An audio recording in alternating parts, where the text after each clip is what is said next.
Hello, and welcome to the updated version of 10 Smart Things Gay Men Can Do to Improve Their Lives. I wrote this book in 2003, which really was 2001. It took me 2 years to write this book, and things have really changed. And I want to present the updates that I've done into this book so that we can get up to speed of what's happened to gay life and the gay male community. And this video will explain that. It'll be on this book, 10 Smart Things Gay Men Can Do to Improve Their Lives. Revised and second edition. So the very first change you're going to see right away is in my book in chapter 5. I've removed the sex addiction chapter that I wrote, and I replaced it with a chapter on sexual health, and I call it Explore Erotic Turn-Ons and Sexual Interests. And when I wrote this book, I was immersed in the sex addiction industry. I had much training. I'd been to many conferences. It was probably in the late 80s that I started getting trained in sex addiction therapy. And I used it pretty much on most of my clients who came in struggling with out-of-control sexual behaviors. And believed in it very strongly, and found myself over time not finding it to be very helpful for my clients, and in fact sometimes damaging, and in ways that cause them to be in conflict with their erotic identity. But I do want to say that what this started for me in terms of getting involved in sex addiction model was that it was the 80s, and I was just coming out. I had been coming out since I was 15, and that was the 70s. But in college, it became, HIV infection and deaths were rising, and it was very, very frightening, and nobody knew what was going on. And the addiction model and the addiction movement started taking off as well at the same time. It just was a coincidence. And sex addiction started to make sense to me because back then there was so much fear and so much shame and so much negativity around sexuality, especially around homosexuality, gay sexuality, bisexuality, anything that wasn't straight sexuality. But even straight sexuality was getting really hard and scary. So I was drawn to the sex addiction model. It made sense in terms of stopping acting out behaviors that look like that were hypersexual, that would cause people to have, negative consequences, loss of control, and there really was nothing else out there. And between being afraid around HIV and concerned and not knowing how to get a handle on this model for me as a professional and personally as well, it just made the most sense to me. And so I latched onto it and began learning as much as I could about people who were suffering from out-of-control sexual behaviors, problematic sexual behaviors, so that I could help them contain it so that they wouldn't be at risk for the kinds of consequences that we were seeing that weren't even just HIV positive, that were other things, legal consequences, family consequences. And back then we were so sexually naive. We had the sexual liberation in the 60s and 70s, but really we were still very naive, and we know so much more today. And then for me, the more I knew, the more I became trained as a sex therapist, the more I realized that this model, it's dated. It doesn't make any sense anymore. In fact, it can be hurtful to people, as I said earlier. And I explain that in the book, and how instead of looking backward, I try to look forward, and how do we harness people who feel like they're out of control with their sexual behavior? And the book addresses that. There's an author named Jack Moran, whom I love. He's now deceased. He's written a couple of books, but he's best known for his book called Erotic Mind. And he has a great line in there that I put inside this book. I started chapter 5 with it, and I think every gay man, every bisexual man can relate to this. He says, "If you go to war with your sexuality, you will lose and end up in more trouble than before you started. I've never seen a single exception to this principle." And I want to say that I 100% agree with him. And I think every gay and bisexual man can understand this, because when we fight our homosexuality, when bisexuals fight their bisexuality, it just makes it stronger. It makes it stronger for people to want to go act it out, to express it, because you're fighting your own sexual identity, your own erotic identity. And I try to make a point of this in the book as well, that there's a difference between your erotic identity and your sexual identity. Your sexual identity is to whom you're attracted to. Are you attracted to men, to women, to both? You know, are you a pansexual where you're attracted to all genders, even post-op transgender, pre-op transgender? You know, that's the way that you're sexually attracted. To whom you're sexually attracted. To whom? Your erotic orientation, that's separate. That's what you get into sexually. That's your core erotic interests, as Jack Moran would say. Those are your peak erotic moments where the things that really turn you on, really bring you to orgasm. That's your erotic identity. And people who have kink and fetish interests will say, this is who I am. This isn't just what I do. This is who I am. So there's a sexual orientation and a sexual erotic orientation. Two separate things. So you could come out gay, but then you might not come out sexual. You know, maybe sexually you get into things that doesn't necessarily reflect about being gay. Maybe you're into women. Maybe you're into heterosexual couples. And that wouldn't be predictable by somebody who has a gay orientation. There's a lot of straight men who have sex with other men. Their sexual orientation is to women, but their erotic orientation includes men. And I've written lots of stuff elsewhere on that topic. But in this book, I really wanted to separate these two things out because we didn't know this back in the 80s and the 90s. We didn't know the difference between erotic and sexual orientation. So people were afraid of their erotic orientation if it didn't make sense, if it was in conflict with how they felt. And I wanted gay men in this book, this updated book, to understand that it doesn't matter what you're sexually attracted to and what your sexual interests in, and they can be in conflict. So you can be a lesbian who might have rape fantasies. You can be a gay man activist by day and at night want to be treated like humiliated for being a faggot. Or you could be somebody who has fantasies about things that are illegal or culturally wrong. But that doesn't necessarily mean that's who you are and that's what you're going to do. They're just fantasies. And I wanted to really help gay men. I think a lot of the gay male culture understands this, but there are still those that struggle, that don't understand, especially when you're first coming out. Why do I think about some of these things? What does it mean? And we now know some of the meanings, and I wanted people to attach to that. So when they read about the problematic sexual behavior section, and they dealt with,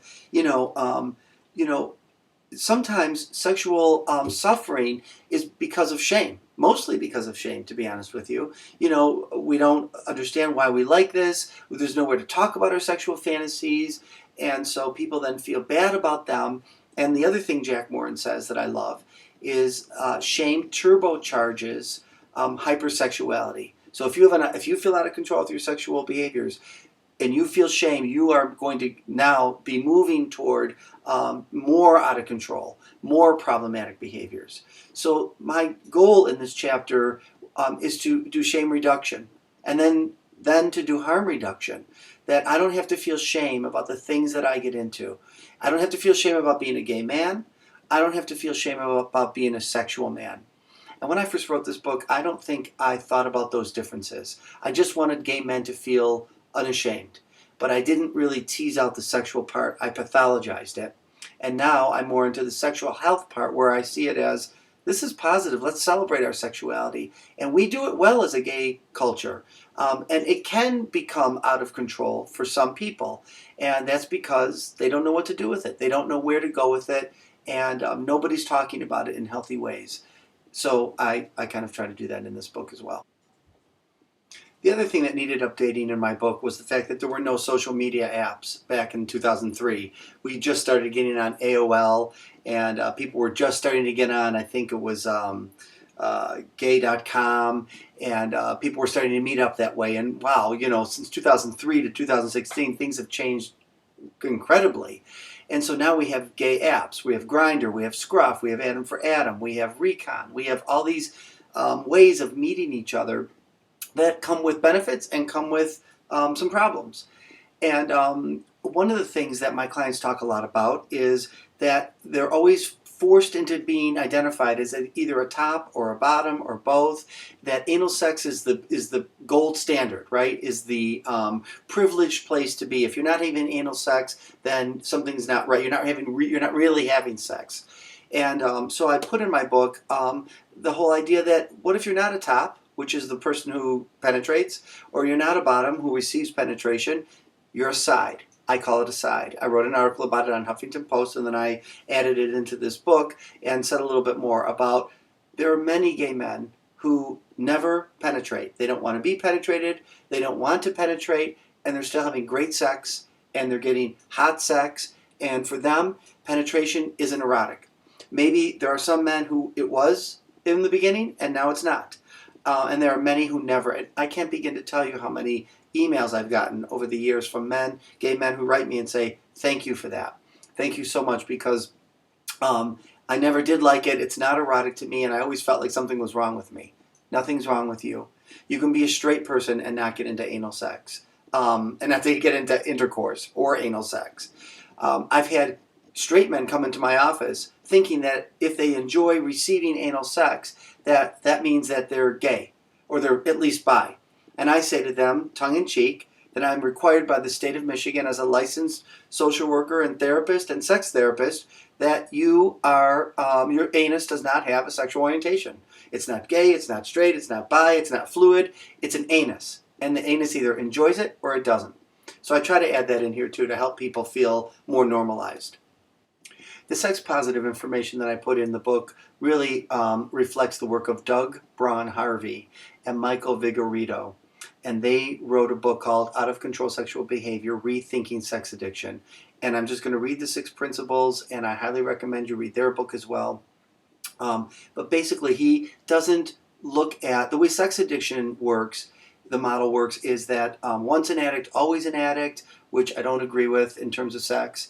And it pathologizes sexual behaviors. So it focuses on what people are doing. And Doug and Michael's work doesn't do that. Instead, they're looking at the principles. Let you decide what behaviors you engage in that are consensual. So it's all about consent, and it's all about your values and your principles, not the actual behaviors. And so there's 6 points to what they look at that help people align with whether they're sexually healthy or not for themselves. 1, consent. Is it consensual on my part? Is it consensual on my partner's part, or the person I've chosen to be sexual with? 2, is it non-exploitive? Am I being exploited? Are they being exploited? This is an important thing to look at as well. Is it safe? Are people protected? Are condoms being used? Is PrEP being used? Are you having safe sex so you're not putting somebody at risk, or you're not putting yourself at risk? Are you honest? Are you honest with yourself? Are you honest with your partner? Are they being honest with you? Shared values.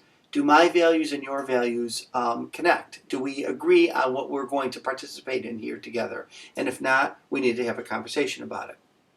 And then mutually pleasurable. So am I getting pleasure, and are you getting pleasure? So these 6 principles: consent, non-exploitive, safe in terms of protection and condom, 4, honest, 5, shared values, 6, mutually pleasurable. Those things, when they line up, and you can say that these things are in line with your values and your partner's values, this makes more sense. This is sex positive. This is coming from a sexual health model. What I brought up to date in the book. See, I've changed. I've grown. I'm 13 years older than I was when I wrote the book. I was 40 when it came out. I'm 53 now. And I have a whole chapter on learn from your mentors. And I always longed for and looked for gay mentors who could tell me what was gay life like for you, and what's down the road for me, and what's down the road for my partner and I. When I got together with my husband in 1993, that we didn't know other gay couples, and I didn't have a route to go or a parent to go to and say, tell me about your marriage, because while there was some things I could learn, I don't come from a great family, so there's not a lot of good role models in terms of marriages or relationships. But even if there were, they were straight. And those can be helpful, but I needed a guideline and some ideas on what it was like to grow as gay men together. And so I was glad to have that. But now that I'm older, I realize now I'm like a mentor, right? I'm somebody who could offer that to younger people, and I enjoy doing that. And I'm glad when they come to me, and it's a nice exchange. But there's another side to it. I'm learning from them. So younger generation of gay men in their 20s and their 30s are teaching me so much. And I'm glad to have that learning. I'm glad to know that things are different. They want to assimilate into the community where my culture, my generation wanted to separate. You know, they're not so attached to sexual shame or sexual judgments and sexual restrictions, like being a top or a bottom. You know, they're much more versatile. My generation wasn't. My generation was more rigid and more controlled around sexuality. So there's so much to learn from each other. And I also added in how it's hard to grow older as a gay man. As you grow older, you become less attractive to people and to other gay guys. It's a youth-oriented culture. It still is. Really important to know it's not a gay thing. It's a guy thing. And so men do this to women. Men do this to men. So I have a whole section in the book on discovering, you know how women when they get older are cougars? I talk about discovering your own cougar. I made it up. I wrote a Huffington Post article about it and I put it in the book, and I talked about how, you know, we can also find our attraction as older gay men, and there's a whole culture of young gay guys that are into older guys and call us daddies, and we can embrace that. And that can be being a cougar, being a daddy, and just finding our place as gay men in middle age. You know, let's face it, we lost a lot of people, you know, that would be in middle age, that would be here with us and ahead of us, talking to us about what it would be like, and we don't have them. So we've got to do this ourselves, and we can do it, and I put a lot of promise in this book, and I hope that it's something that you might get and might consider reading, and enjoy the updates, because there were quite a bit of them in 13 years. The gay community is changing very fast, and it's a lot to keep up with.